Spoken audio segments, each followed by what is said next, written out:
રામદાસજી અતિથિ અભ્યાગતોની જે સેવા કરે છે એ સેવાથી પ્રસન્ન થઈને ભગવાનને એવી ઈચ્છા થઈ છે કે મારે ભક્તના ઘેર જવું છે. ભગવાને યાદ રાખજો, જાતિ પાતિ ધર્મ ક્યારે કોઈ ભગતના ધન વૈભવને નથી જોયું, કેવલ એનો પ્રેમ જોયો છે. ભગવાન પ્રેમનો ભૂખ્યો છે.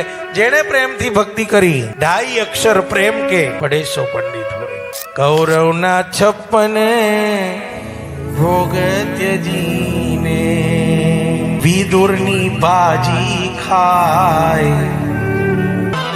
અરે વાત શું કરવી, જેનું કામ દાઢી કરવાનું. ભગવાન પોતે નાઈ બની ગયા કે મારો ભગત સેવામાં પાગલ થયો. ગઈકાલે આપણે ગાયું તું, મેવા મળે કે ના મળે, સેવામાં સાહેબ. એકલું ભજન ગાવાથી ભગવાન મળી જાય એવી વાત નથી. સેવામાં જોડાજો, તમારાથી જે સેવા થાય. આ ભગવાને શરીર આપ્યું છે, ભગવાને જે કંઈ આપ્યું એમાંથી જે બની શકે. કોઈ મનથી સેવા કરે, કોઈ તનથી કરે, કોઈ ધનથી કરે.